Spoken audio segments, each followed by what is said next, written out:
Hey, bon dimanche, la chapelle, content d'être avec vous. Je me suis levé tôt ce matin à 5h30, j'étais debout pour être là avec vous. Donc, ça fait longtemps que je suis réveillé. Peut-être pour certains d'entre vous, c'est pas assez longtemps. Et vous attendez que le café rentre au poste, mais je suis content d'être avec vous. Vous savez, je commence pas à être un habitué, mais ça fait quelques fois que je viens ici à la chapelle, puis j'aime vraiment ça pouvoir partager mon cœur pour vous de ce que Dieu me met à cœur dans la parole de Dieu. Et j'avais hâte de venir vous revisiter et de continuer cette thématique-là. C'est compliqué. Et lorsque Pasteur David m'a téléphoné, m'a demandé, Jasmin, est-ce que tu aimerais ça être avec nous à la chapelle? Pour vrai, ça m'est venu tout de suite à cœur un sujet très spécial. Puis pourquoi spécial? Parce qu'en tant que pasteur, on partage plusieurs types de messages dans une année. Tu sais, comme il a mentionné, je suis pasteur à l'Église Acts 21, donc j'en prêche beaucoup de messages par année. Et on apporte plusieurs types de messages, puis il y en a qui te font vraiment vibrer. Puis je vais vous donner un clin d'œil que vos pasteurs à vous, ils n'ont pas le droit de dire, mais des fois, il y en a d'autres font moins vibrer un peu. OK, tu le fais parce que faut que tu le fasses, puis que tu as un message, puis tu as passé une dure semaine, puis tu arrives le matin, tu donnes ce que tu as donné, mais ils te font moins vibrer. Il y a des messages qui font accroître notre connaissance biblique. Il y a des messages qui font accroître notre connaissance théologique. Il y a les messages où est-ce qu'il y a aussi il y a des pasteurs qui arrivent et qui se mettent à partager plein de mots grecs, mais il y a juste lui qui trippe. Ça vous arrive, hein? Là, t'es là, c'est correct ton mot grec, mais c'est pas ça que je vais retenir en me retournant. Hey, tu t'en souviens-tu du mot grec? Non, c'est pas ça que tu parles dans l'auto, hein? Mais il y a des messages qui sont aussi très personnels, que souvent les pasteurs partagent leur cœur et que Dieu travaille notre cœur en tant qu'individu, en tant qu'homme, ou peut-être en tant que femme, mais et que par la suite, à un coup que Dieu a transformé notre cœur, on est en mesure de pouvoir le partager. Et ce matin, c'est ce genre de message-là que je viens vous partager. C'est ce genre de message très personnel. Donc, je vous le dis tout de suite, ça ne risque pas d'être le message qui va changer toute votre connaissance biblique, ça ne risque pas d'être le message qui va transformer toute votre compréhension théologique, mais c'est un genre de message qui nous approche directement du cœur de Dieu. OK? Puis est-ce qu'il y a des gens qui sont prêts à pouvoir recevoir ce genre de message-là ce matin? Yes!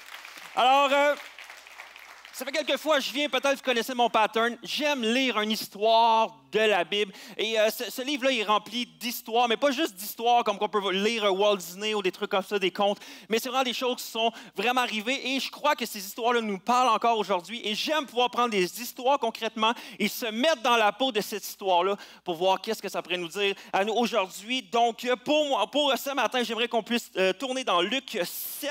Donc, Luc chapitre 7. Si tu es nouveau un peu avec la Bible, le gros chiffre, c'est le chapitre, les petits chiffres, c'est les versets. Donc, on va lire ça ensemble. Si vous n'avez pas votre Bible, vous pouvez tourner ici. Pas vous tourner, vous pouvez juste vous tourner là, regardez là. Moi, je vais me tourner, je vais regarder là. Et on va lire ça ensemble à partir du verset 36. C'est parti. Un pharisien invita Jésus à manger. Jésus se rendit chez lui, il s'est mis à table. Survint une femme connue dans la ville pour sa vie dissolue. Comme elle avait appris que Jésus mangeait chez le pharisien, elle avait apporté un flacon d'albâtre rempli de parfum. Elle se tint derrière lui à ses pieds. Elle pleurait. Elle se mit à mouiller de ses larmes les pieds de Jésus. Alors elle les essuya avec ses cheveux.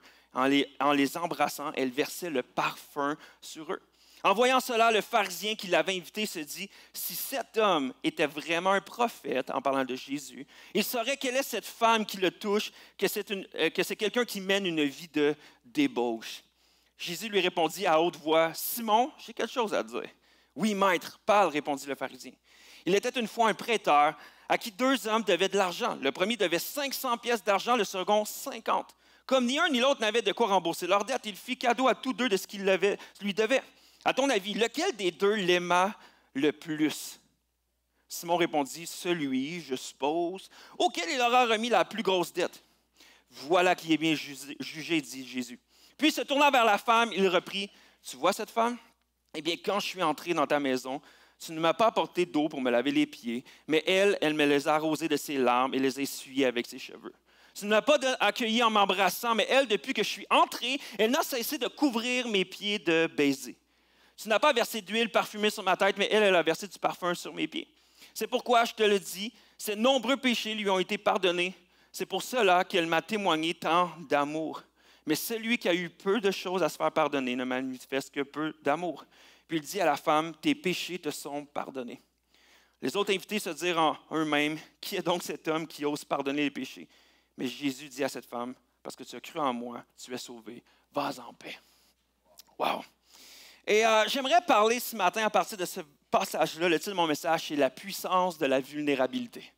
On va parler de la vulnérabilité ce matin et j'aimerais ça qu'on puisse prier ensemble. J'aime prier pour qu'on puisse prendre connaissance d'une personne qui est ici dans la salle, qui est le Saint-Esprit. Et j'aimerais ça qu'on puisse prier parce que des fois, on peut recevoir beaucoup d'informations. On peut recevoir beaucoup d'informations de ce que je dis, mais c'est le Saint-Esprit qui passe de la tête au cœur et qui vient faire une transformation directement. Alors, j'aimerais prier à Dieu, le Saint-Esprit, de faire une œuvre en nous ce matin, puis par la suite, on va se lancer dans le message. Donc, si vous voulez, ensemble, on peut fermer nos yeux, courber notre tête.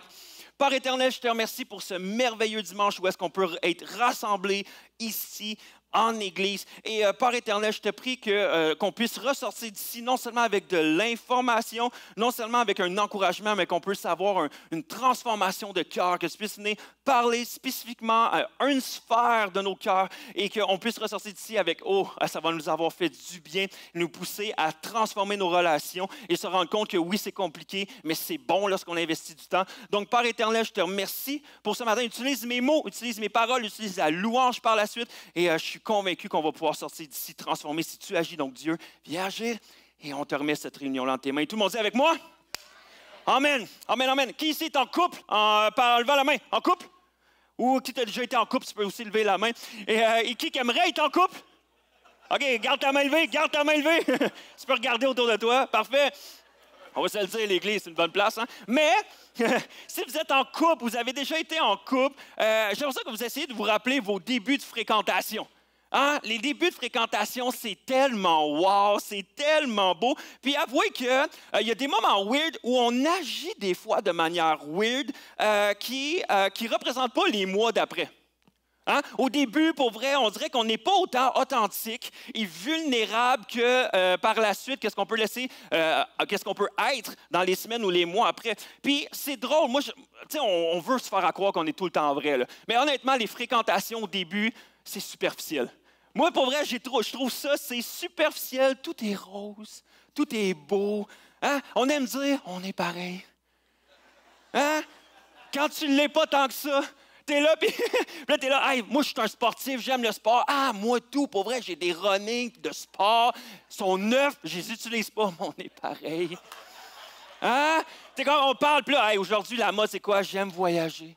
Ah, oh, hey, on aime-tu voyager? Puis là, t'es comme la fille, elle est là, ah, moi, j'aime voyager. Tu sais, j'ai vu l'Italie, l'Europe, la Grèce, l'Irlande, l'Australie. Toi, t'es là, ah, j'aime tellement voyager. J'allais à Old Orchard, puis la Gaspésie. Hein? On est tellement pareils. Mais sur le moment, tu es comme, ah, on n'est pas le même type de voyage, mais on se complète tellement. Hein, on trouve ça tellement cute. Tu es comme, OK, toi, tu aimerais ça avoir des enfants? Ah ouais, moi, j'aimerais ça en avoir 4 ou 5. OK, moi, je pensais à un, mais on se complète. C'est tellement beau, puis on dirait qu'on n'est pas vulnérable, on n'est pas vrai, puis, puis en même temps, plus les mois passent, les semaines, les jours passent, tout d'un coup, on dirait que nos masques, hein, notre vrai moi, notre vrai nous fait surface, les masques tombent, la superficialité tombe, ce qui frappe les yeux également s'estompe, et ce qui est caché fait surface. Hein? Plus que la confiance se gagne, plus qu'on découvre, OK, la personne est prête à rester avec moi, OK, on va commencer à lui montrer plus qui je suis pour vrai. Et au début, on est tout le temps là. Wow, wow. Puis après ça, on est plus. Oh. Oh, oh c'est quoi? C'est quoi? Puis ma femme est là, puis je vous garantis que dans la dernière année, ça fait 1 an qu'on est mariés en février, puis je vous garantis qu'au début, c'était wow. À la journée du mariage, on s'est mariés en République dominicaine, sur le bord de la plage. La journée de notre mariage, il y avait un arc-en-ciel. Je vous le dis, là, il y avait du wow, là. Ben, après ça, on est retourné à la maison, puis là, ça commence à faire wow. Wow! Mais, je veux vous dire, ça va super bien, on est follement amoureux, tout ça. Mais, on a passé par quelques étapes dans notre fréquentation où est-ce que, des fois, on prétendait être quelqu'un, puis finalement, un coup qu'on est plus près de l'un de l'autre, là, on est vraiment, on sait vraiment le vrai nous refait surface. Mais par exemple, dans n'importe quelle relation, que ce soit des relations de couple ou des relations d'amitié, de famille, de collègues, quoi que ce soit, c'est facile qu'avec le temps, lorsqu'on commence à vivre des blessures, des déceptions, des défis, des conflits, que tranquillement, on commence à se remettre des masques. Peut-être que vous l'avez déjà vécu. C'est comme si on commence à mettre des murs et on commence à vouloir se cacher pour se protéger. Puis c'est normal. On veut se protéger des relations. On veut cacher des fois notre honte. On veut bien paraître. Il n'y a pas personne qui fait comme, moi, je m'en fous, ne dérange pas de mal paraître. Non, on veut tous bien paraître. On ne veut pas être rejeté. Et voici mon cœur pour nous ce matin. Si aujourd'hui, on choisissait de déposer nos masques aux pieds de Jésus, de dire, je vais arriver véritablement comme je suis aux pieds de Jésus, et par la suite, ça va affecter également mes relations autour. Si on choisissait ensemble ce matin de choisir l'authenticité, la vulnérabilité, et c'est ce qui m'amène dans l'histoire de Luc 7 qu'on a lu tantôt. Selon moi, cette histoire-là, puis moi, c'est quelque chose qui m'a touché personnellement avec cette histoire-là. Pour moi, c'est une belle image de la vulnérabilité qu'on peut avoir devant Dieu et devant les autres. On voit cette femme-là qui est reconnue dans la ville, qui n'est pas juste reconnue dans l'histoire, là, elle est reconnue même dans toute la vie entière, parce que son histoire est dans la Bible, mais elle est reconnue comme une femme de débauche, remplie de péchés. C'est une prostituée. Donc, à ce moment-là, les gens la dédaignent. Okay? Et surtout les gens spirituels. On ne veut pas s'associer avec ce type de personnes-là. Et elle est reconnue comme ayant une vie de désordre. Mais ça nous dit qu'à ce moment-là, cette femme-là, ça nous dit, elle se tint derrière Jésus, à ses pieds. Elle pleurait. Elle mouillait ses pieds avec ses larmes. Elle les essuyait même avec ses cheveux, en les embrassant. Puis elle versait du parfum même sur ses pieds. Et je crois qu'à ce moment-là, ça nous démontre que cette femme-là avait soif de connexion avec Jésus. Elle avait soif, non seulement de connexion, mais de pardon. Elle avait soif d'une bénédiction. Elle avait soif de connecter pleinement avec lui. Puis je pense que chacun d'entre nous, on a ces mêmes soifs-là. On a ces désirs-là, on a soif de pardon. Que ce soit le pardon d'un membre de notre famille, que ce soit d'un ami qu'on a blessé, d'un frère, d'une soeur, d'un collègue de travail qu'on sait qu'on a mal agi, qu'on a mal répondu, qu'on n'a pas été un aussi bon collègue. Un soif de pardon de notre mari, de notre femme, parce qu'on sait qu'on n'a pas été le bon mari ou la bonne femme que Dieu aurait voulu qu'on soit. Et on a soif de ce pardon-là pour vivre cette réconciliation-là. On a soif de connexion également. On a soif de vivre un cœur à cœur avec les gens autour de nous. On a soif d'une connexion plus profonde, peut-être avec notre chum, notre blond, notre mari, notre femme. Peut-être qu'il y a été un temps où est-ce qu'on était super connectés. Et la routine de la vie, les blessures et tout ça nous a déconnectés tranquillement. Et on a cette soif-là de se reconnecter ensemble. On a soif peut-être avec nos collègues de travail, des relations dans notre 5 à 7. De dire, hey, j'aimerais ça qu'on arrête d'avoir juste du small talk, puis qu'on puisse aller dans du deep talk. Parler du cœur, des vraies affaires. On a peut-être le soif d'une bénédiction. Le soif d'une bénédiction comme cette femme-là, de vivre une bénédiction d'une relation en santé. Tu le sais, tu vois les autres relations autour de toi, tu fais comme, ah, j'aimerais ça goûter à ces fruits-là. J'aimerais ça que ça me fasse du bien à moi aussi. J'aimerais ça recevoir la bénédiction de Dieu sur ma vie, de sentir qu'il est avec moi et pour moi. Et j'aimerais ça goûter à ça. Et je crois que cette femme-là, cette prostituée-là avait cette soif-là. Mais elle avait 2 choix. Elle avait 2 choix. Premier choix, de mettre un masque et de prétendre. Comme souvent, je crois, et que j'ai souvent fait et que je lutte à vouloir faire également. OK, je suis pécheresse. OK, il ne faut pas que ça paraisse. Hey, je sais, c'est 2 hommes spirituels. Non seulement on a Jésus qui est Dieu, et on a ce pharisien-là qui représente la stature spirituelle, qui est comme le pasteur à cette époque-là. Et eux sont saints, sont parfaits, sont merveilleux. Alors, OK, je vais bien m'habiller, je vais arriver avec une attitude de servante, je vais être super clean, je vais essayer de camoufler mon péché, je vais prendre mon parfum, OK, je vais essayer de camoufler l'odeur de la débauche de ma vie, je vais être clean, je vais essayer de bien paraître, bien parler, être saine, puis j'espère que quand Jésus va me regarder, il va faire « Ah, quelle femme extraordinaire que je vais bénir! » Parce qu'elle a l'air si belle, si parfaite, si merveilleuse. En plus, le pharisien est là. Et on sait que le pharisien, eux autres, ils jugent les gens qui ont du péché dans leur vie. Donc, en plus, lui, il est là, puis il va me regarder de travers parce qu'il sait qu'est-ce que je suis. Donc, OK, puis je rentre dans sa maison. Fait que si je rentre dans sa maison, il va vouloir me rejeter rapidement. Fait que je vais essayer de bien paraître et de ne pas me faire juger. Je veux me faire accepter. Elle avait le choix de faire ça. Ou elle avait le choix d'être vulnérable et authentique. OK, je vais venir à Jésus tel que je suis. Je suis consciente de mon péché, je suis consciente de qu'est-ce que je dégage, je suis consciente de qu'est-ce que j'ai l'air, mais je suis tanné de prétendre. Je suis tanné de faire semblant. D'habitude, j'utilise ce parfum-là pour camoufler qui je suis. Maintenant, je vais prendre ce parfum-là puis je vais le verser aux pieds de Jésus, puis juste pour lui montrer que comme, toi, tu mérites cette bonne odeur-là, cette vie-là, de bien paraître. Moi, ça, c'est mon masque, je le mets à tes pieds. Ce parfum-là, c'est mon masque avec quoi je me calmoufle. Je le mets à tes pieds, j'en veux plus. Puis en passant, I don't care de ce que le pharisien va penser de moi. Je m'en fous de ce qu'il va penser de moi parce que la soif de connexion, la soif du pardon de Dieu, la soif de la bénédiction est beaucoup plus grande que la peur du jugement. Je veux connecter avec Jésus. Je veux qu'il voie qui je suis réellement. Et cette femme-là, elle a choisi cette posture-là. Et selon moi, c'est une des plus belles histoires de vulnérabilité qu'on voit dans la Bible. Et voici ce que, selon moi, ce texte-là nous apprend sur la puissance de la vulnérabilité. Première chose, la vulnérabilité est la porte d'entrée à toute connexion. Une connexion spirituelle avec Dieu et connexion humaine avec les autres également. On va se le dire, la connexion. Et pourquoi on est ici sur Terre?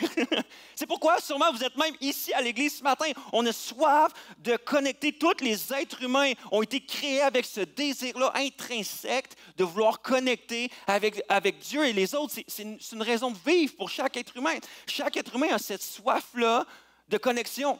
Dernièrement, j'écoute beaucoup un podcast et l'animateur du podcast, il pose souvent la question à ses invités, dans le fond, qu'est-ce que tu ne souhaiterais pas à ton pire ennemi? Et la majorité, souvent les gens, là, je dirais 7 fois sur 10, les gens répondent d'être seul. Je ne souhaiterais même pas à mon pire ennemi d'être seul. Parce que lorsqu'on est seul, lorsqu'on ne connecte avec personne, ça crée de la souffrance. Ça crée de la souffrance. Et au travers les connexions qu'on peut avoir avec Dieu et les autres autour de nous, c'est là qu'on trouve le sentiment d'être aimé, le sentiment d'appartenance. Et tous les hommes, toutes les femmes, tous les enfants ont un grand besoin de connexion, d'appartenance et d'amour. On a tous ça dans notre être entier. Parce que dans l'absence d'amour, d'appartenance et de connexion, il y a la souffrance. Il n'y a personne qui peut dire « moi, j'aime souffrir ». Personne. Mais on a tous ce désir-là, d'une manière ou d'une autre, de connecter. Et voici la définition que je donnerais de la connexion. Je définis la connexion comme une énergie qui existe entre les personnes lorsqu'elles se sentent vues, entendues, valorisées, lorsqu'elles peuvent donner et recevoir sans jugement. Et lorsqu'elles tirent leur soutien et leur force de leur connexion et de leur relation. Ça, pour moi, c'est la connexion. La vulnérabilité commence lorsqu'il y a vraiment de l'amour, un sentiment d'appartenance, de la joie, comme je l'ai dit, du courage, de l'empathie, de la créativité, où on peut créer ensemble, puis on se rend vulnérable. La vulnérabilité, c'est la source de l'espoir.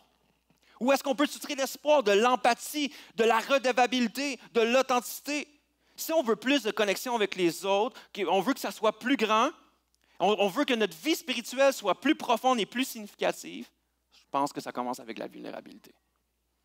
Et voici ma thèse de Luc 7, que moi je l'ai vécu comment Dieu m'a beaucoup touché et transformé au travers de ce passage-là. Puis je ne dirais pas que j'en ferais une doctrine, là, tout ça, mais je veux vous parler de mon cœur au travers de ça. Je crois que dans cette histoire-là, autant le pharisien et la femme pécheresse avaient soif d'une connexion et de la bénédiction de Jésus. Je crois que les deux avaient ce désir-là. Autant le pharisien et la femme voulaient se sentir aimés et accepter Jésus. Je dis ça parce qu'à cette époque-là, inviter quelqu'un à manger, c'était ultra significatif. Tu n'invitais pas quelqu'un dans ta maison et à manger que tu ne voulais pas t'associer avec cette personne-là.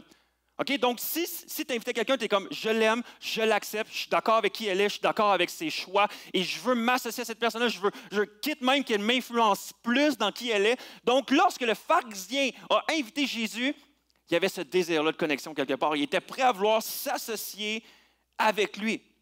Mais voici ce qui prend place, qu'on a vu dans Luc 7, verset 39. En voyant cela, lorsque la femme a déposé le parfum au pied de Jésus et lorsqu'elle pleurait, en voyant cela, le pharisien qui avait invité Jésus se dit, « Cet homme était vraiment un prophète. Il saurait qui est cette femme qui le touche et que c'est quelqu'un qui mène une vie de débauche. » Et on a lu l'histoire où est-ce que Jésus continue avec, OK, il y a deux hommes qui ont des dettes et tout ça, et à qui qu'on pardonne le plus, c'est celui qui a vraiment qui a reçu, la dette a été plus comblée, la plus grosse dette, tout ça. Mais il continue au verset 44. Il dit ceci. Puis se tournant vers la femme, il reprit, tu vois cette femme, eh bien quand je suis entré dans ta maison, tu ne m'as pas apporté d'eau pour me laver les pieds, mais elle me les a arrosés de ses larmes et les a essuyés avec ses cheveux. Tu ne m'as pas accueilli en m'embrassant, mais elle, depuis que je suis entré, elle n'a cessé de couvrir mes pieds de baisers. Tu n'as pas versé d'huile parfumée sur ma tête, qui était la coutume à ce moment-là d'accueil et de tout ça, mais elle a versé du parfum sur mes pieds. J'ai l'impression que tous les deux, la femme et le pharisien, voulaient connecter avec Jésus. Mais seulement un des deux s'est rendu vulnérable. Une des deux personnes était prête à être vraie avec Jésus. Seulement une des deux personnes a choisi l'authenticité et l'autre a choisi de paraître, le masque. Et voici un point important de mon message. Et ça, c'est la phrase que tu peux retenir. Ça ne me dérange pas. Si tu veux la noter, ça ne me dérange pas. Si tu veux la poster, ça ne me dérange pas. Si tu peux faire ce que tu veux. Si tu veux l'oublier, ça serait plate. Ça serait plate. Voici mon point important. Les gens autour de toi ne veulent pas connecter avec qui tu prétends être, mais avec qui tu es réellement. Dieu ne veut pas bénir qui tu prétends être, mais qui tu es réellement. La vulnérabilité est la porte d'entrée à toute connexion. Deuxièmement, la vulnérabilité n'est pas un signe de faiblesse. Oh, que moi j'étais là depuis des années. Toujours dans ma thèse de Luc 7, j'ai l'impression que le pharisien a vu l'opportunité de se rendre vulnérable. Il a vu l'opportunité de laver les pieds, qui était coutume, qui était le... Tu sais, mettons, tu arrives chez moi, puis tu arrives avec ton manteau, tes bottes, je vais faire « Hey, tu peux mettre tes bottes là, OK, prends-moi ton manteau, OK, je vais aller l'accrocher sur le support ou le garde-robe, OK, tu veux-tu un verre d'eau, tu veux-tu quelque chose à boire? » C'est la politesse aujourd'hui de faire ça. Mais à ce moment-là, de laver les pieds, de donner un baiser, de verser l'huile sur la tête, c'était vraiment la coutume de politesse. Mais c'était souvent fait aussi par des esclaves, des personnes qui étaient des serviteurs dans la maison. Mais dans ce moment-là, je pense que le pharisien qui était l'autre aussi, il pouvait faire ça. Mais je crois que le pharisien a vu ça comme un signe de faiblesse. Je ne vais pas m'abaisser pour laver les pieds de Jésus. Parce que d'habitude, c'est les esclaves qui le font. Je vais pas lui donner un baiser sur sa tête. Non, parce que moi, je suis trop important. Je suis trop important pour faire ça, pour donner un baiser, pour verser de l'huile. En fait, je crois que je suis trop fier. Je suis trop fier pour faire ça. Et voici la réalité. Les statistiques démontrent que pour beaucoup, la vulnérabilité est vue comme une faiblesse. Croire que la vulnérabilité est une faiblesse, en fait, c'est de croire que les émotions sont une faiblesse. Pourquoi? Parce que notre rejet de la vulnérabilité, d'être vulnérable, d'être vrai, provient souvent du fait qu'on l'associe à des émotions plus sombres, comme la peur, la honte, le chagrin, la tristesse, la déception. Des émotions que, honnêtement, on ne veut pas parler. Ce n'est pas le fun là, de parler nécessairement de ça. Même si elles nous affectent profondément, ça affecte notre façon de vivre, ça affecte notre façon d'aimer, ça affecte notre façon de travailler. On ne veut pas en parler. On dirait qu'on veut cacher ça, ces émotions-là. Mais comme on l'a vu, la vulnérabilité, c'est le commencement de l'amour, de l'appartenance, de la joie, du courage, de l'empathie. Je vais être honnête avec vous ce matin. C'est vrai que de se rendre vulnérable, c'est un sacrifice. En fait, c'est vrai que de se rendre vulnérable, c'est un risque. Tu ne sais pas qu'est-ce qui va arriver si tu te rends vulnérable. Est-ce que ça va être bien pris, mal pris? Tu ne sais pas. Ça demande du courage. Ça amène de l'incertitude. Ça demande de la bravoure. Mais nulle part au monde, il n'y a pas personne, nulle part, là, qu'on considère que quelqu'un qui prend un risque, quelqu'un qui a du courage, quelqu'un qui démontre de la bravoure, on va faire « c'est un faible ». Il n'y a personne qu'on va faire ça. Hey, il a pris un risque. Good job. Il a eu du courage. Bravo. On va faire comme non, c'est un faible. Personne. Tout le monde va être d'accord avec moi que lorsqu'une personne, un homme ou une femme, est prête à aller voir une personne pour lui avouer son affection. Puis tu ne sais pas si ça va être rejeté. Tu vas peut-être demander, hey, on peut-tu se dater, on peut-tu faire quelque chose ensemble? Pour vrai, aujourd'hui, et si tu le fais en personne, là, pas par application ou par Internet, là, si tu oses aller en personne, faire comme, hey, ça fait longtemps qu'on se voit, qu'on sert ensemble à chapelle, puis on est dans le même 5 à 7. Écoute, t'aimerais-tu ça qu'on aille prendre un café, tu sais? Il n'y a personne qui va faire « un faible ». Pour vrai, on va être tous là. Wow! Wow! Tu sais, quand quelqu'un sauve, il fait comme « Hey guys, j'aimerais ça que vous priez pour moi parce que présentement, je vis tel défi à mon travail. » Il n'y a pas quelqu'un qui va être dans le groupe « faible ». Personne. Quelqu'un qui exprime une blessure. Quelqu'un qui ose faire « Hey, je sais tantôt, je t'ai dit ça. Je voudrais te demander pardon. C'était pas correct, j'aurais pas dû faire ça. » Personne ne va traiter cette personne-là de faible. Mais pourtant, nous, on va croire dans notre tête que si des fois on va dans ces zones-là, on pense que c'est faible. De quoi je vais avoir l'air? Qu'est-ce que les gens vont penser de moi? Au lieu d'honorer notre courage et d'être prêt à le faire. On croit à ce mensonge-là. Et je suis quand même un fan, j'aime lire les ouvrages de Brené Brown. Brené Brown, c'est une chercheuse doctorante vraiment qui fait beaucoup de recherches et d'ouvrages sur la honte, la vulnérabilité, le courage. Et elle dit ceci sur la honte et la vulnérabilité. Elle dit, être vulnérable, ce n'est pas un choix. Le seul choix que nous avons est de savoir comment nous allons réagir lorsque nous sommes confrontés à l'incertitude, le risque et à l'exposition émotionnelle. L'incertitude. Je pense que la femme a vécu cette incertitude-là. OK, si je vais vers Jésus, je ne sais pas comment il va m'accueillir. Il va-tu me dire, va-t'en, femme pécheresse, c'est Dieu, il aurait le droit de faire ça. Va-t'en. Le pharisien, je ne sais pas comment il va m'accueillir. Je ne sais pas qu'est-ce qui va arriver, mais je vais step in. Je pense que la femme, elle a fait, je m'en fous. Même si c'est incertain, je vais y aller. Le pharisien, je pense que choisit dans l'incertitude de connecter avec Jésus. Dans le cas d'incertitude, j'ai trop peur, je ne vais rien faire. Je vais me cacher.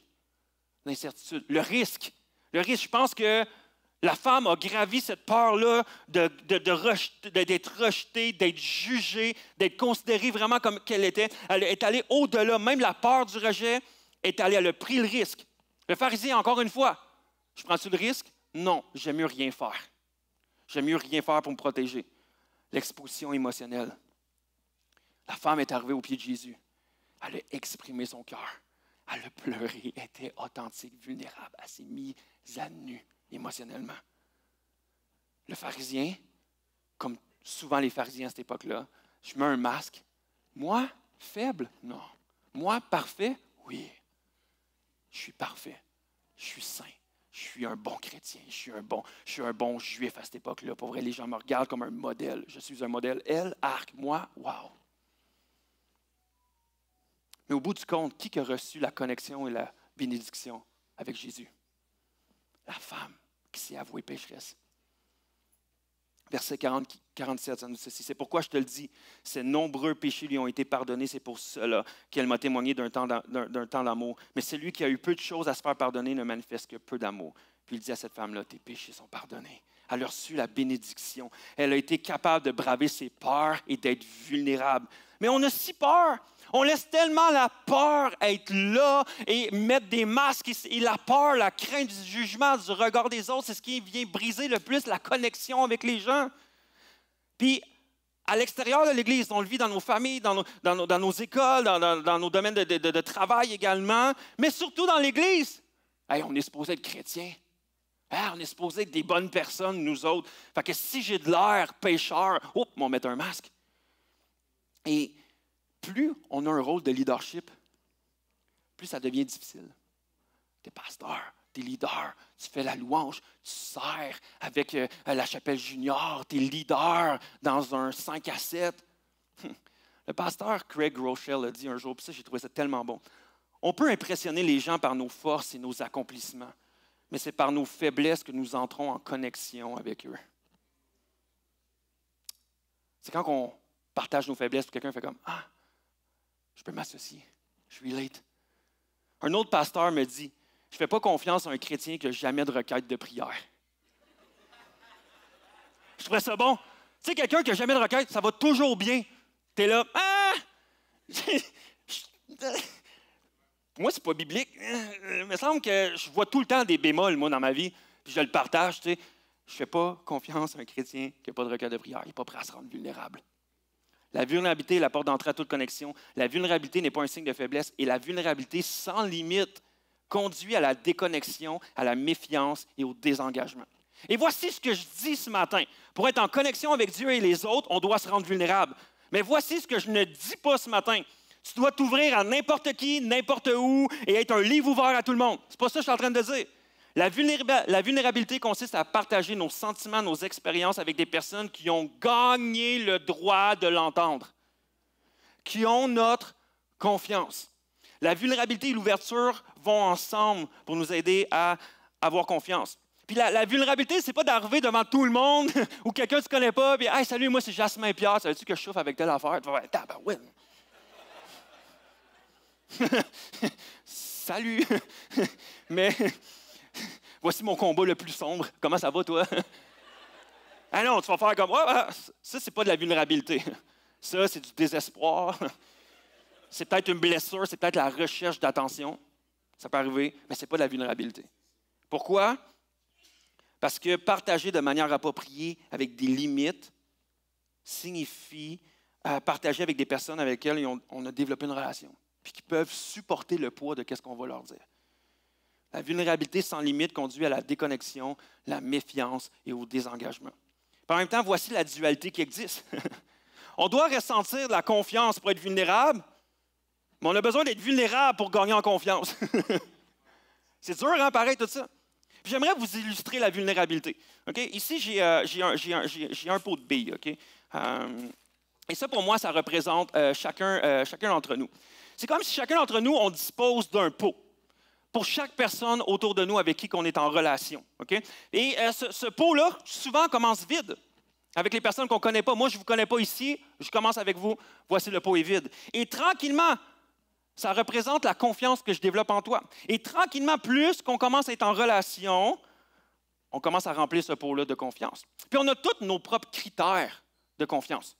Mes critères ne sont pas comme vos critères, parce que selon notre éducation, comment on a été élevé, la manière qu'on a vécu notre vie, selon nos réussites, nos échecs, même nos blessures de vie, va déterminer maintenant comment on remplit ces pots-là. Et par exemple, on peut dire que, bon, comment gagner en confiance? On arrive, on fait comme, « Hey, OK, voici, je suis avec Pasteur David. » Et là, Pasteur David m'écrit un texto à ma fête. Hey, il ne me l'a pas écrit sur Facebook là, parce qu'il l'a vu, un petit rappel. Là, il a pris le temps de m'écrire un message texte. Wow, OK, je gagne en confiance. L'autre jour, je suis allé le voir, j'y ai confié quelque chose que je vivais, puis il l'a gardé pour lui. Ah! Et je remplis le pot. Et l'autre jour, même lui, il est venu me voir, puis il m'a confié quelque chose, qui m'a dit, « Jasmin, garde ça entre nous deux, j'aimerais ça qu'on n'en parle pas. » Ah! Il me fait assez confiance pour me dire ça. L'autre jour, j'ai partagé un combat à Pasteur David, puis il ne m'a pas regardé en faisant « Pouf, ben voyons. Non, il a fait « Je comprends ce que tu vis. » Puis il m'a écouté, puis il ne m'a pas jugé. Et on a tous nos critères comme ça. On a tous nos critères de comme quand je suis malade, il vient me porter des choses. Ah, ces personnes-là qui prennent soin de nous quand on est malade, pas juste quand on va bien. Ah, on gagne en confiance. Il prie avec moi, il me soutient, il se réjouit avec moi. Et au fur et à mesure que le pot se remplit, on sait qu'on peut gagner en confiance et en vulnérabilité. Et à un moment donné, le pot se remplit, puis là, on gagne. Mais à un moment donné, ça peut arriver que ça peut être le contraire. Quelqu'un te manque de respect. Oh, mais là, t'enlèves les billes. Quelqu'un te trahit, tu as confié quelque chose, puis tu allais le dire à quelqu'un d'autre. Tu as trahi. Oups, désolé pour... Si quelqu'un tombe durant la louange, c'est pas de ma faute. Et... quelqu'un se moque de tes combats. Quelqu'un qui se moque de toi, puis quelqu'un qui te rejette, qui t'invite jamais dans les trucs qu'il fait, puis tu te retrouves tout le temps à les regarder sur Instagram, qu'est-ce qu'ils font. Tu es là, ah, je n'étais pas là, tu sais. Et tout d'un coup, le pot se vide. Puis les billes sortent et la vulnérabilité s'estompe aussi. Puis dans un certain cas, c'est correct, c'est normal. Mais c'est parce que si à un moment donné, on continue de pouvoir laisser des billes entrer dans un pot de quelqu'un, puis cette personne ne nous respecte pas, nous fait du mal, nous fait des blessures, pour vrai, ça va juste faire encore plus des dommages dans notre vie. Donc, il faut faire attention avec qui on se rend vulnérable. Mais ce matin, il y a des personnes à qui j'aimerais vraiment prendre le temps de parler spécifiquement. J'aimerais m'adresser aux personnes qu'on a beaucoup blessées. Par un abus quelconque, par une blessure quelconque causée par un parent, un père, une mère, un patron qui t'a fait beaucoup de mal, qui t'a utilisé, ton mari, ta femme, ton ex-mari, ton ex-femme, un ami. Tu as vécu des circonstances difficiles, puis vous avez fini par fermer votre vulnérabilité, par peur de revivre certaines blessures. Puis qu'aujourd'hui, le pot est vide. Puis pas juste seulement avec les gens autour de vous, mais tout le monde. Puis non seulement que le pot est vide, puis vous avez de la misère à le remplir, mais le couvercle est là. Puis vous dites, je ne ferai plus jamais confiance à personne. Plus jamais je vais m'ouvrir. Plus jamais, c'est fini. Puis il n'y a plus aucune possibilité de rentrer en relation avec vous, puis en connexion, parce que vous avez fermé le pot. Puis si c'est toi, j'aimerais t'encourager à te rendre accessible à nouveau. Puis premièrement, avec Dieu. Et dernièrement, j'avais eu cette réalisation-là. La beauté de l'Évangile, la beauté de la bonne nouvelle. C'est que Jésus s'est rendu vulnérable avec nous.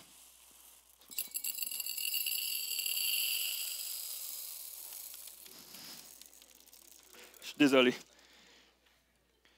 Jésus s'est rendu vulnérable envers nous, mais avec un pot plein, à rebord. Il s'est rendu vulnérable avec un pot plein, complètement plein. Jean 3,16 nous dit, « Car Dieu a tant aimé le monde qu'il a donné son Fils unique, afin que quiconque croit en lui ne périsse point, mais ait la vie éternelle. » Afin que quiconque... Jésus s'est rendu vulnérable sur un peut-être. Il est allé à la croix sur un peut-être, afin que quiconque, que quelqu'un, peut-être, se mette à croire en moi et qu'il ait la vie éternelle. Jésus est mort sous aucune garantie qu'elle allait être acceptée. Mais il l'a fait juste pour l'opportunité d'entrer en connexion avec nous. L'opportunité d'être en connexion avec nous était plus grande que le risque d'être rejeté. Ça, c'était Jésus. Je sais que je peux me rendre complètement vulnérable, premièrement devant Dieu, parce que Jésus s'est rendu complètement vulnérable devant moi, pour que je puisse l'accepter. Puis la réalité, c'est que d'une manière spirituelle, dans notre relation avec Dieu, on a si peur que nos fautes, nos dépendances, nos péchés, nos échecs, nos actions qui ont blessé les autres autour de nous, que Dieu ne voudra plus jamais rien savoir de nous, que Dieu va nous rejeter. Et même si on ne se le dit pas régulièrement, on pense ça d'une manière ou d'une autre, que Jésus il va voir qui je suis réellement, que Dieu va voir qui je suis réellement, puis qu'il va nous rejeter. On a si peur que Dieu nous rejette. Mais j'aimerais vous dire, la chapelle, qu'à cause de la croix, je sais que je peux me rendre complètement vulnérable devant Dieu avec assurance, sans avoir peur d'être rejeté. Parce que c'est ça qui s'est passé à la croix, c'est qu'au moment où Jésus était à la croix, Dieu le Père a rejeté Jésus pour que chacun d'entre nous, on puisse être aimé, avoir le sentiment d'appartenance et appartenir à sa famille et d'être en connexion constante avec lui. Dieu a été prêt à rejeter son Fils pour être en connexion avec nous, sur un peut-être. Sur un quiconque. Alors ce matin, j'aimerais vous encourager à choisir de baisser nos masques, baisser nos carapaces, de se rendre complètement vulnérable. Parce que les gens autour de toi ne veulent pas connecter avec qui tu prétends être, mais avec qui tu es réellement. Dieu ne veut pas bénir qui tu prétends être, mais il veut bénir qui tu es réellement. Et voici pourquoi ce sujet-là est tellement important pour moi. Je veux conclure avec rapidement mon témoignage, quand je vous dis que c'était personnel. Il y a 2 ans, Dieu a beaucoup travaillé mon cœur avec ce message-là. Des amis, des collègues, des pasteurs avec qui je travaillais me disaient, Jasmin, tu ne te rends pas vulnérable. On n'a pas accès à ton cœur. Tu as toujours l'air de bien aller. Puis oui, tu nous dis que ça ne va pas. Avec la grâce de Dieu, ça va bien aller. Mais tu ne partages pas ton cœur. On ne connaît pas tes combats. Tu n'es pas vulnérable. Les gens avaient soif de connexion avec moi. Mais j'étais fermé. Je n'étais pas prêt à m'ouvrir. Puis ça fait longtemps. Ça fait longtemps de ça. Puis lorsque j'ai consulté, j'ai commencé à découvrir pourquoi. En fait, j'ai grandi dans une famille monoparentale. J'ai grandi toute seule avec ma mère. Ma mère m'aimait, me donnait tout ce que j'avais besoin. Elle faisait de son mieux. Mon père n'était pas complètement absent, mais il n'était pas complètement présent. Il n'était pas là, j'étais avec ma mère, tout ça. Et au travers, ma mère changeait beaucoup d'emplois. Ma mère a eu beaucoup de conjoints. Et puis, on déménageait énormément. Entre la maternelle et la 6e année, j'ai fait 9 écoles. En 2e année, j'ai fait 3 écoles différentes en 2e année. Rendu au secondaire, j'ai fait 4 écoles différentes en 5 ans. Et rapidement, ça m'a amené à développer des mécanismes de défense. Des mécanismes où est-ce que je me refermais, où est-ce que je voulais me protéger. Et ma réflexion, c'était que je peux m'attacher à personne. Parce que les gens partent toujours. Ma mère, elle avait des chums. Peut-être, ce serait le fun de se connecter avec lui. Non, parce qu'il va partir. Et ça va me blesser, ça va me faire mal. Je ne peux pas m'attacher avec des collègues de classe parce que tu vas partir. Je ne peux pas m'attacher à des professeurs parce qu'ils vont partir. Puis, tout le monde, c'est ça mon minding. Donc, je m'attachais, j'étais super fermé, j'étais superficiel. Et les moments que j'avais essayé en 2e année, je me rappelle dans une école, je commençais à m'ouvrir à un psychothérapeute jusqu'à temps qu'à chaque fois que j'allais dire des choses, il allait le dire à ma mère. Donc, à ce moment-là, il brisait ma confiance. Donc, je me fermais, je ne me rendais pas vulnérable. Puis, j'essayais de bâtir. Je ne voulais pas bâtir des connexions et des relations vraies parce que j'étais comme, ça va me blesser, ça va me faire mal. Donc, je mettais des masques. Du petit gars drôle, du petit gars qui avait une grosse carapace, puis il pouvait supporter bien des affaires. Puis, tout ça, ça l'a bâti autour de moi également que j'avais tellement peur du rejet. Quand tu changes d'école continuellement, de gens qui rentrent dans ta maison continuellement, tu as tellement de soif d'être aimé parce que quand tu es un nouveau dans une école, tu es la cible parfaite pour être un rejet. Pour te faire rejeter. Puis il y a 2 moyens de t'en sortir. Soit que tu es vraiment drôle ou que tu es vraiment talentueux dans quelque chose. L'art, le sport, quelque chose, puis les gens, ouais, il est cool, tu sais. Donc, moi, j'essayais tellement d'être drôle, j'essayais de déconner, j'essayais de faire rire les autres, parce que je voulais pas être rejeté. Non seulement que j'avais ce désir-là d'être aimé, mais puis là, il fallait que je trouve l'attention continuellement. Donc, le regard des autres était tellement important, puis j'ai grandi avec ça toute ma vie. Puis à un moment donné, il a fallu que je fasse un pas de vulnérabilité. J'étais comme, Jasmin, il faut que tu sois prêt à t'attacher avec quelqu'un, que tu sois prêt à laisser entrer quelqu'un dans ta vie, d'être vulnérable. Alors, à l'âge de 21 ans, j'ai fait le pas. Je me suis marié avec une femme. Et on a vécu ce temps-là, je suis devenu pasteur, on a vécu un bon temps, mais 10 ans plus tard, elle m'a annoncé qu'elle me quittait, qu'elle divorçait, qu'elle quittait la foi. Et à ce moment-là, c'est venu jouer dans mes plus grandes blessures. Pour une fois, j'acceptais de laisser entrer quelqu'un dans ma vie, d'être vulnérable, d'être authentique. Et ma plus grande crainte, c'est qu'elle parte. Et elle est partie. Et par la suite, j'étais devenu pasteur. J'étais pasteur à l'Église Acts 21. Ma deuxième plus grande crainte au monde, c'était la peur du jugement, la peur du rejet. Qu'est-ce que les gens vont penser de moi? Et à ce moment-là, j'étais anéanti. J'étais brisé. J'ai essayé de bâtir mon mariage. Je me suis retiré du pastorat. J'ai essayé de travailler là-dessus. Finalement, ça n'a pas fonctionné. J'ai tout fait pour me battre. Mais à ce moment-là, j'avais tellement peur. Ma situation se parlait partout au Québec. Il y a des gens partout. Je recevais des emails de gens de partout sur Instagram. Des gens qui me disaient qu'est-ce que j'aurais dû faire, qu'est-ce que je dois faire, pourquoi je suis là aujourd'hui, quel point je suis un mauvais pasteur, un mauvais mari. D'autres qui m'encourageaient, par exemple. Mais ça venait tellement jouer dans ces blessures-là. Mais à un moment donné, il a fallu que je prenne un pas. Puis c'est lorsque j'ai commencé à être vulnérable puis d'annoncer vraiment devant les gens comment je me sentais, comment j'étais, que les gens commençaient à relate avec moi. Je commençais à être vrai, authentique, dire hey, pour elle, ça va pas, j'ai mal, c'est douloureux. Je ne partageais pas ça devant tout le temps avec tout le monde. Je ne partageais pas toutes mes blessures, toutes mes fautes, tous mes péchés, quoi que ce soit. Mais avec des gens qui ont gagné, la confiance de le faire. Mais en même temps, je commençais à le partager à mon Église, à mes collègues, à mes pasteurs. Puis tout d'un coup, on est devenus tellement proches. Puis aujourd'hui, je n'ai pas la même connexion avec mon Église que je l'avais il y a 2-3 ans. Je n'ai pas la même connexion avec les gens de mon 5 à 7, de mon groupe Connexion qu'on appelle Acts 21. Je n'ai pas les mêmes relations avec mes amis parce que j'ai commencé à être authentique puis vulnérable. Et à ce moment-là, j'ai laissé Dieu transformer mon cœur. J'ai laissé Dieu me transformer puis dire, Jasmin, ça vaut la peine de prendre des risques. Parce que tout d'un coup, les gens ne relatent pas avec nécessairement tes forces puis comme Craig Rochelle l'a dit, tes réussites. Mais les gens s'associent à ton témoignage. Puis il y a certaines personnes ici, vous avez tellement un témoignage puissant de ce que Dieu a fait. Mais par peur du jugement, du rejet, quoi que ce soit, vous avez mis des masques, puis il n'y a personne qui sait ça. Et aujourd'hui, je veux vous encourager à commencer à arriver avec un pot devant les gens. Et moi, c'est ça que j'ai fait, voilà quelques années, voilà 2 ans. J'ai recommencé avec un pot devant les gens. J'ai fait, on va connecter ensemble. On va connecter ensemble. Et peut-être que c'est toi ce matin. Tu as vécu des situations semblables à la mienne, ou peut-être autres, mais ça te parle. Tu as soif de connexion. Tu as soif de connexion avec ton mari, ta femme, ton collègue, quelqu'un dans son cassette, quelqu'un dans ta famille, ton enfant qui s'est brisé, ton père, ta mère.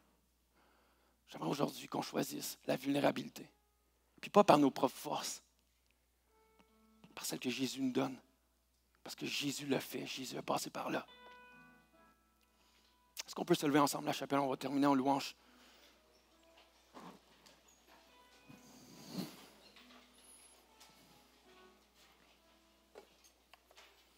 Ce matin, tu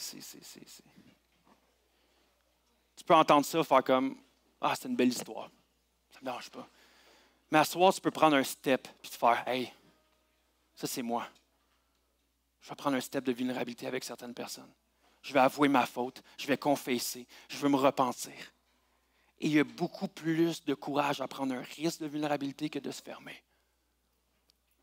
Ici, ce matin, on laisse les gens et Dieu connecter avec nous.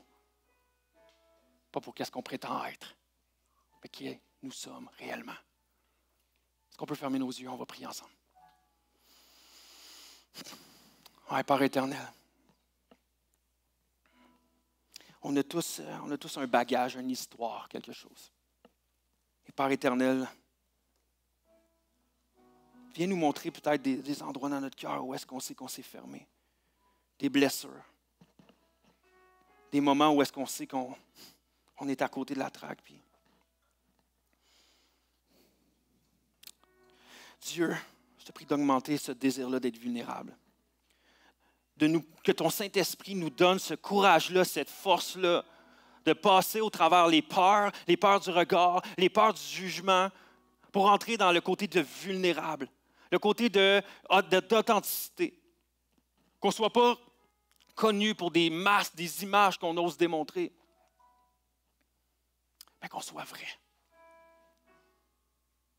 Que notre couple soit reconnu comme étant un couple vrai et authentique. Que notre maison soit reconnue, que notre famille soit reconnue comme une famille vulnérable et authentique.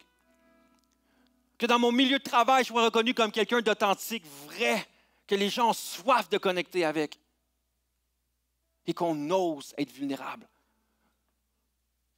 Dieu vient guérir nos cœurs où il y a eu de la blessure. Viens guérir nos cœurs où il y a eu de l'abus.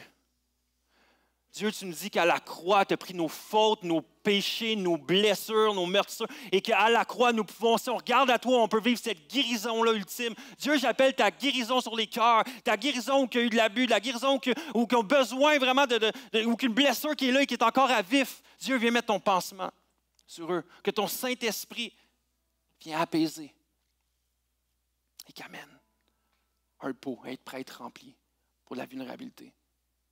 Dieu, on vient avec toi avec assurance parce que tu es venu devant nous, complètement vulnérable. Et Dieu, on sait qu'on peut venir devant toi, que tu ne vas pas nous rejeter, parce que tu as déjà rejeté ton Fils Jésus. Donc ce matin, on va arriver devant toi en louange, en sachant qu'on est déjà aimé. On est déjà là. On est déjà là prêt à connecter. Tu es déjà là prêt à faire une œuvre en nous. Donc Dieu, on dit, prends la place qui te revient. Fais cette œuvre-là ce matin. Guéris mon cœur, guéris-le. Rencontre-moi et transforme-moi afin que je puisse ressortir d'ici complètement transformé et que Dieu ne soit plus la personne qui est la même personne de lorsque je suis rentré que lorsque je suis sorti. Donc Père, on appelle cette transformation-là dans le nom puissant de Jésus que j'ai prié. Amen. Amen. Est-ce qu'on peut louer et adorer notre Dieu ce matin? Et arriver avec confiance devant lui. Je vous laisse avec l'équipe de louange.